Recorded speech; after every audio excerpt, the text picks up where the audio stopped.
प्रणाम। आप सभी का स्वागत है मेरे चैनल में। तो कल वरलक्ष्मी का व्रत है और कल के दिन वरलक्ष्मी का व्रत करने से माँ अपने भक्तों की इच्छा पूर्ण करती हैं। इस देवी को वर और लक्ष्मी के रूप में माना जाता है। इस व्रत को श्रावण शुक्ल पक्ष के दौरान किया जाता है। अगर सच्चे मन से इस व्रत को किया जाए तो परिवार में सुख संपत्ति बनी रहती है। वहीं अगर शादीशुदा दंपति इस व्रत को करें तो उन्हें संतान प्राप्ति का सुख भी मिलता है। कहा जाता है कि वरलक्ष्मी व्रत करना अष्टलक्ष्मी पूजा के बराबर माना गया है। इस व्रत को कर्नाटक तथा तमिलनाडु में बेहद ही उत्साह के साथ मनाया जाता है। वरलक्ष्मी व्रत के दौरान अगर आप इस व्रत की कथा सुने तो व्रत का फल दुगना हो जाता है। तो चलिए व्रत की कथा सुनते हैं। पौराणिक कथा के अनुसार मगध राज्य में कुंडी नाम का एक राजा रहता था। ऐसा कहा जाता है कि इस नगर का निर्माण स्वर्ग से हुआ था। इस नगर में एक ब्राह्मणी नारी रहती थी जिसका नाम चारुमती था। ये अपने परिवार के साथ कुंडी नगर में ही रहती थी। चारुमती बेहद ही कर्तव्यनिष्ठ थी।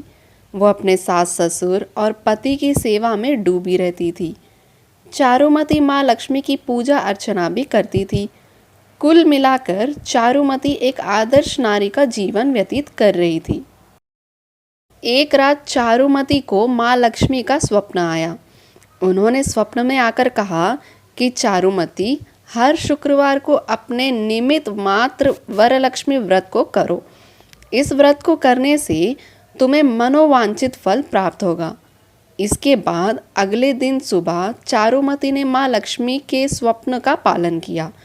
उसने वरलक्ष्मी व्रत को अन्य स्त्रियों के साथ मिलकर विधिवत पूरा किया। साथ ही श्रद्धापूर्वक पूजन किया। पूजन समाप्त होने के बाद सभी स्त्रियां कलश की परिक्रमा करने लगी। परिक्रमा के दौरान स्त्रियों के शरीर सोने की आभूषण से सज गए।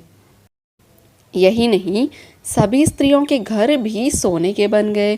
साथ ही उनके घर में घोड़े, हाथी, गाय आदि पशु भी आ गए।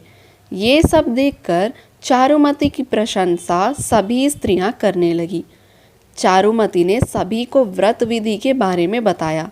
माना जाता है कि कालांतर में भगवान शिवजी ने माता पार्वती को यह कथा सुनाई थी। इस व्रताकथ को सुनने से माँ लक्ष्मी की कृपा प्राप्त होती है। तो ये थी वरलक्ष्मी व्रत की कथा। आशा करती हूँ कि आप सभी को वीडियो पसंद आई होगी और ऐसी और वीडियोस को देखने के लिए चैनल को लाइक और सब्सक्राइब ज़रूर करें। आप सभी का दिन शुभ हो।